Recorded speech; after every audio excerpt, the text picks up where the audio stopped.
आपल्याला पाहिजे त्या पद्धतीनं कायद्याला वाकवून प्रशासन आणि सरकारला विटीस धरून पेटासारख्या तथाकथित सामाजिक संघटनांना हाताशी धरून अंबानी कुटुंबानं वनतारा या त्यांच्या खाजगी प्राणी संग्रहालयामध्ये आमच्या माधुरी हत्तीला जबरदस्तीनं नेलेलं आहे। जाताना ही माधुरी उपाशी गेली, रडत गेली। ज्या भट्टारक महास्वामींनी तिच्यावर अलोट प्रेम केलं त्यांनासुद्धा हुंदका आवरला नाही तिचा निरोप देत असताना भट्टारकांचे सांडलेले अश्रू, माधुरीनं सांडलेले अश्रू, त्यामुळं या माधुरीवर प्रेम करणारे सर्वधर्मीय सर्वपक्षीय लोक व्यथित झालेले आहेत। सुप्रीम कोर्टाचाच निकाल असल्यामुळं प्रतिक्रिया कशा व्यक्त करायच्या कळत नाही, कारण आम्ही सगळी कायद्याचा संविधानाचा आदर करणारी माणसं आहोत, कोर्टाचा आदर करणारी माणसं आहोत आणि त्यामुळं त्या आदरापोटीच सुप्रीम कोर्टाचा मान राखण्यासाठी म्हणून आम्ही माधुरीची पाठवणी केली। परंतु आमच्याकडून माधुरीला हिसकावून घेतलेलं आहे असं आमचं स्पष्ट मत आहे आणि ती माधुरी परत मिळावी आणि माधुरीनं जे अश्रू झालेले आहेत त्यासाठी 1 दिवसाचं आत्मक्लेश मूक पदयात्रा आम्ही काढायचं ठरवलं आहे। रविवारी पहाटे 4 वाजल्यापासून ते सायंकाळी 5 वाजता, कारण 45 किलोमीटर आम्हाला ही पदयात्रा घेऊन जायची आहे। सायंकाळी 5 वाजता जिल्हाधिकारी कार्यालयामध्ये येऊन माननीय राष्ट्रपतींना, कारण सुप्रीम कोर्टाच्या नंतर आता आम्हाला दाद राष्ट्रपतींच्याकडेच मागायची आहे, जिल्हाधिकाऱ्यामार्फत आम्ही एक निवेदन देणार आहोत की आमची माधुरी आम्हाला परत द्या। मी सर्वसामान्य लोकांना, माधुरीवर प्रेम करणाऱ्या प्राणीमित्रांना आणि एकूणच ही सगळी व्यवस्था जी विटीस धरलेली लोक आहेत त्याबद्दल ज्यांना पसंत पडली नाही त्या सगळ्यांनी एक रविवार माधुरीसाठी या म्हणून काही पावलं, आम्ही म्हणत नाही 45 किलोमीटर सगळ्यांनी चालावं, परंतु काही पावलं आमच्याबरोबर चालाव्यात। या मूक पदयात्रेचं नेतृत्व कोणी करत नाही, की कुठल्या संघटनेनं काढलेलं नाही, कुठल्या पक्षानं काढलेलं नाही। ज्याला ज्याला वाटतं हे चुकलं आहे आणि माधुरीला न्याय मिळाला पाहिजे त्या सगळ्यांनी याच्यामध्ये सहभागी व्हावं असं आवाहन करतो। थँक्यू। या मोहिमेचा एक भाग म्हणून याच्यामध्ये यात कुठला पक्ष नाही, कुठली संघटना नाही, कुठला धर्म नाही। ज्यांना असं वाटतं की पेटाची दादागिरी थांबली पाहिजे, अंबानीची दादागिरी थांबली पाहिजे, सरकार आज अंबानीचं बटीक व्हायला लागलेलं आहे, सरकार हे आमचं सरकार वाटत नाही असं वाटतं, त्यांनी या माधुरीच्या परतीच्या प्रवासासाठी म्हणून 1 दिवस या मोहिमेमध्ये सहभागी व्हावं असं तुमच्या सगळ्यांच्या माध्यमातून मी सगळ्यांना आवाहन करतो। आम्ही एक नांदणी मठ ते जिल्हाधिकारी कार्यालय असं रविवारी एक मूक मोर्चा काढणार आहोत। त्या मोर्चामध्ये कुठलीही घोषणा असणार नाही, कुठलाही बॅनर असणार नाही, असला तर माधुरी, आमची माधुरी परत द्या एवढंच असेल, बाकी काही असणार नाही। याचं कोणी नेतृत्व करणार नाही आणि मूक मोर्चा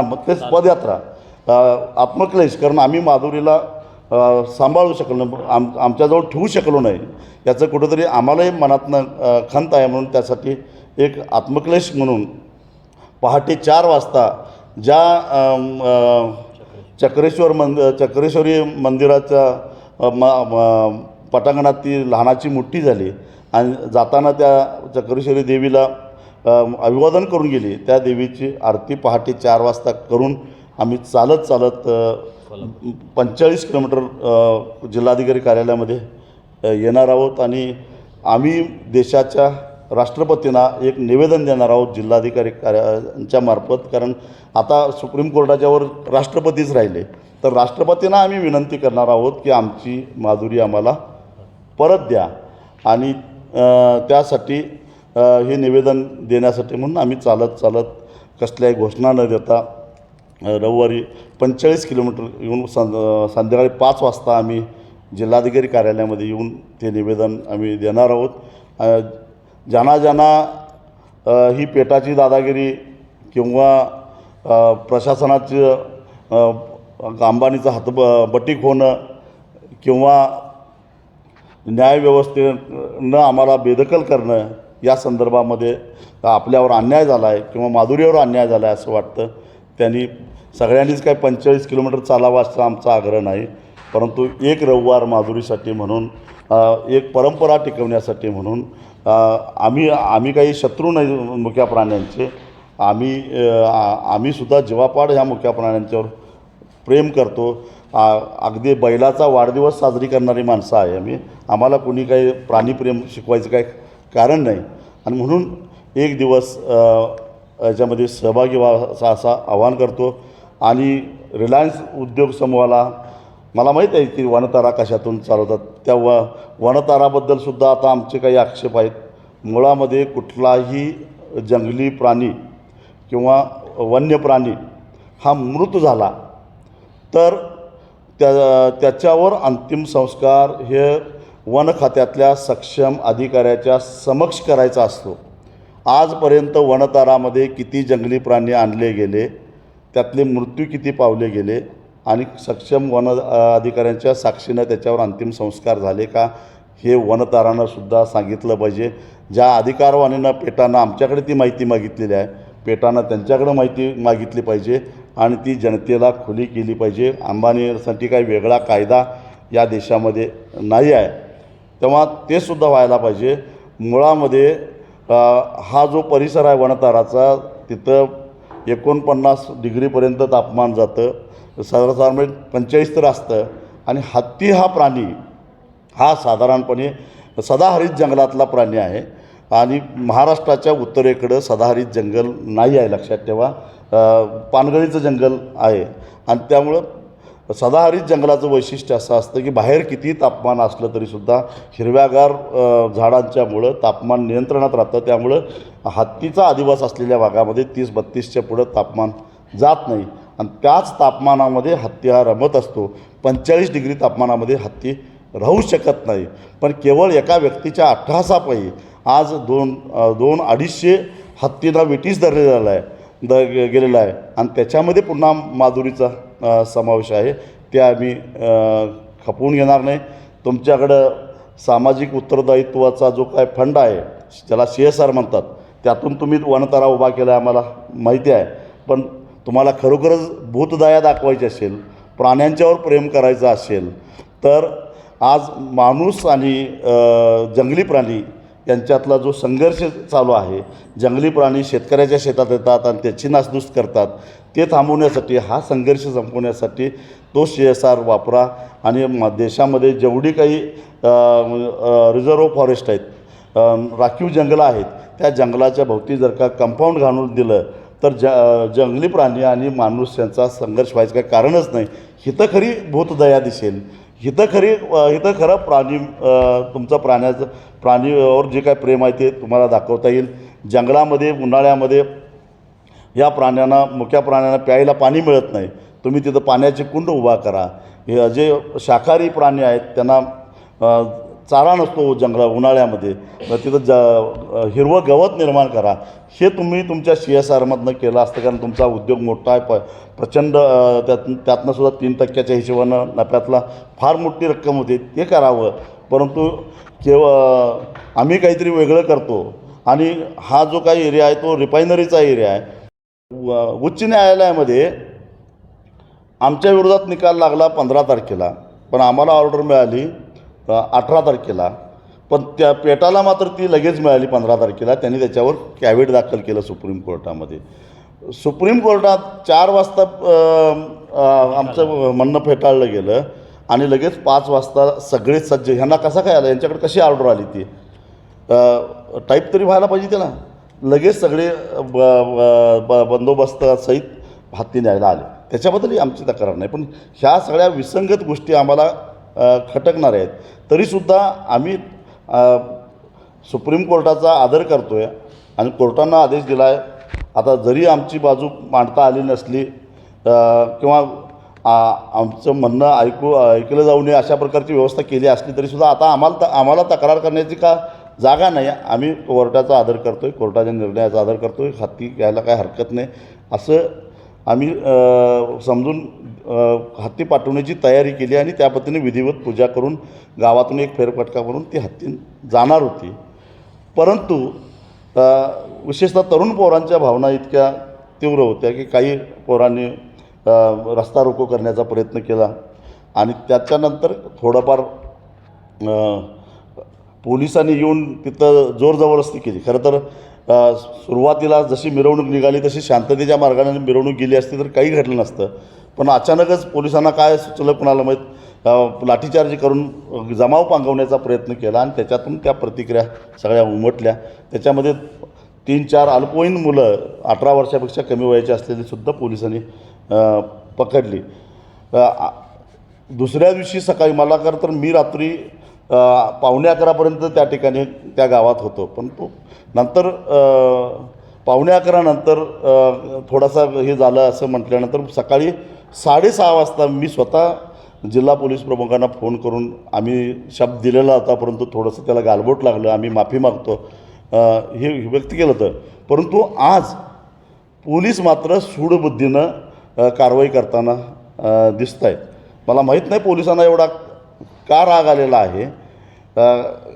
आता आरोपी सापडत नाहीत, त्यांना संशयित जे आहेत ते सापडत नाहीत म्हणून ते काय गुन्हेगार नाहीत लक्षात ठेवा. पण अगदी रात्री अपरात्री त्यांच्या घरला जाणं, संशयिताच्या भावाला वडिलांना पोलीस स्टेशनमध्ये नेणं. काल तर काही लोकांना दिवसभर पोलीस स्टेशनमध्ये डांबून ठेवलं आणि त्यांच्याकडून लिहून घेतलं. खरं तर त्यांचा ह्या घटनेशी काही संबंध नव्हता. त्यांच्या घरातला एक मुलगा त्या घटनेशी त्यांच्या संशयितांच्या यादीत होता.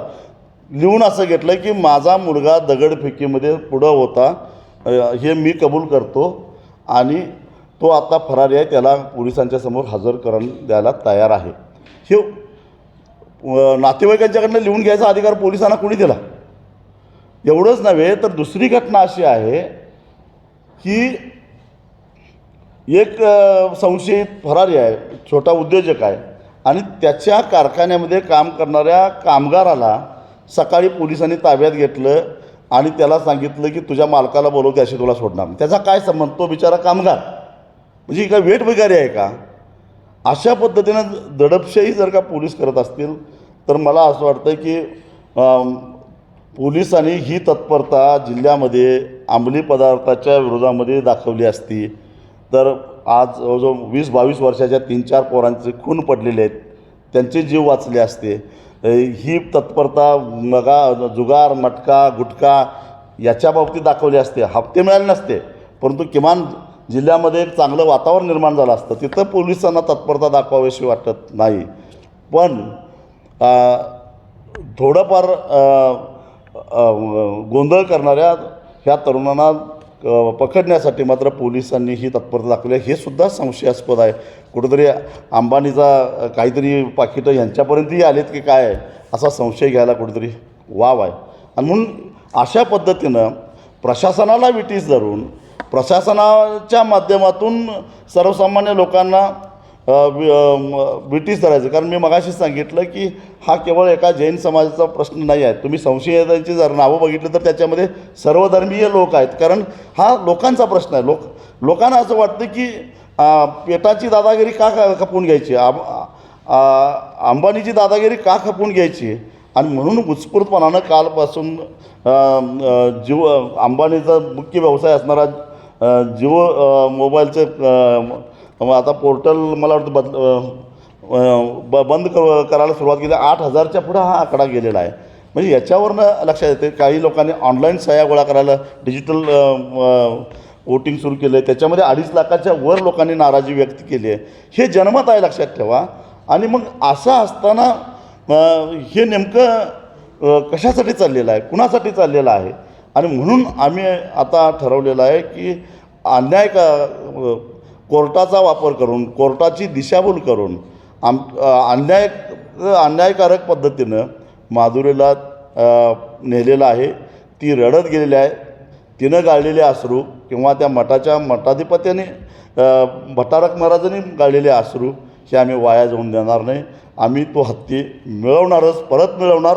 नेलं म्हणजे काय भारताबाहेर तर नेलेलं नाही, आम्ही तो आणणार. आणि जोपर्यंत माधुरीला आम्ही परत आणणार नाही तोपर्यंत आम्ही गप्प बसणार नाही. लोकशाही मार्गानं शांततेच्या मार्गानं आम्ही हा लढा करायचं ठरवलेलं आहे.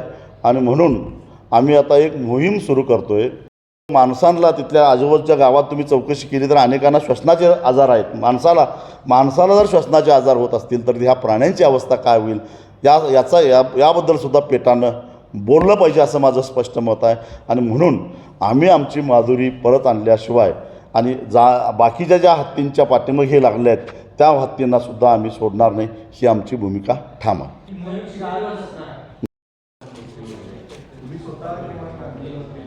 नाही, आम्ही पण मागणी करणार आहे की, पण पेटा हे प्राणीमित्रांची संघटना आहे. मग त्यांची जबाबदारी नाही का? काय फक्त नांदणीचा एकच हत्ती दिसतो त्यांना? वनतारामध्ये जंगली प्राण्यांचं, कारण आज सोशल मीडियामध्ये तर तुम्ही बघितलं तर अनेक जण प्रत्यक्षदर्शी सांगतायत की वनताऱ्यातल्या प्राण्यांची अवस्था काय आहे. मग ती लोक खोटं सांगतायत का? मग या गोष्टीकडं पेटानं का कानाडोळा केला? काय पेटानं वनताऱ्याची सुपारीच घेतलेली आहे? काय वनताराच्या पेरोलवर पेटा आहे हे स्पष्ट करावं त्यांनी.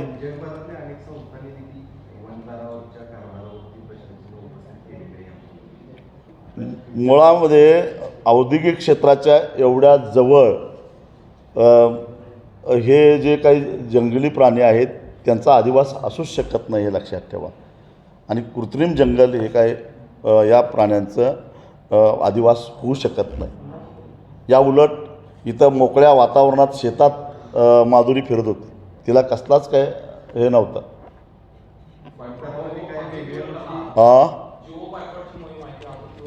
अजून तीव्र करणार. आता फक्त जिओवर लक्ष आहे, बाकीचे पण अंबानी समूहाचे जे काही उद्योग आहेत तिकडे आमचं लक्ष आहे.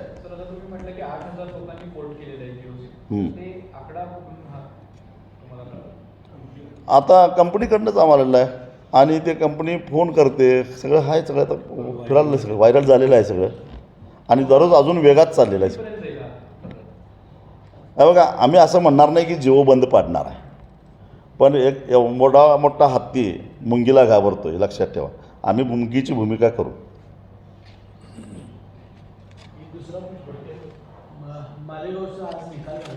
पहिल्यांदा येत्या रविवारी आम्ही जनजागृती, कारण सरकार आमच्याबरोबर नाही आहे, न्यायव्यवस्थेत आम्हाला न्याय मिळत नाही. मग आता आमच्यासमोर पर्याय राहतो जनजागृती करणं आणि जनतेचा आवाज उठवणं. आणि म्हणून पहिला टप्पा म्हणून आम्ही हे रविवारी करतो आहे. नंतर टप्प्याटप्प्यानं आम्ही आमचं, पण ह्या सगळ्या जे काही आमचं उपक्रम असतील ते अतिशय शांततेच्या मार्गानं, पोलिसांनी काही चिंता करायचं काय कारण नाही.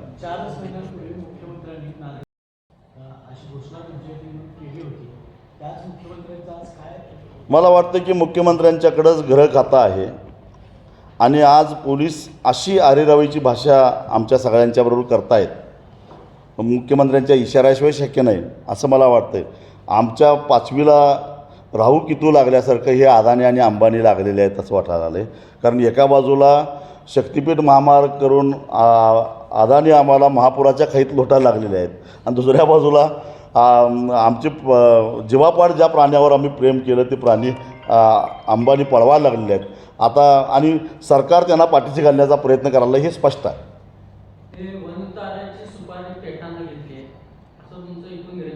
हो, 100% आहे. मग बाकीच्या ज्या घटना घडतात त्यावेळी पेटा का पुढे येत नाही?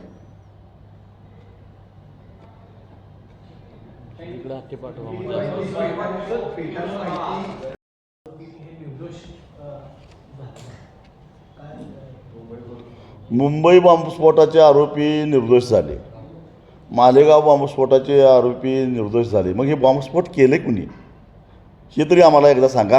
का आपोआपच झाले? नैसर्गिक बॉम्बस्फोट झालेले अजून कुठं काय ऐकलं नाही. भूकंपासारखं नैसर्गिक तरी होत नाहीत, कुणीतरी करायला पाहिजे की ते. दोन्ही प्रकरणामध्ये तपासी अधिकारी किंवा त्यावेळेचं जे सरकार होतं याच्यावर ब्लेम जातो आणि चुकीचा तपास केला, अस्तित्वात नसलेल्या गोष्टी त्यामध्ये आणल्या असं अचानकच बोर्ड सांगते की तपासात राष्ट्रीय पातळीवरची संस्था तपास करते. मला असं वाटत नाही की तपाशी अधिकाऱ्यांचा त्याच्यामध्ये काही दोष आहे, परंतु ज्या गांभीर्यानं तपास व्हायला पाहिजे किंवा सरकारनं पाठपुरावा करायला पाहिजे तो झालेला नाही आहे. आणि म्हणूनच अशा प्रकारचे हे आरोपी निर्दोष सुटत आहेत. चलो थँक्यू. रविवारी संध्याकाळी भेटू आपण कलेक्टर ऑफिस.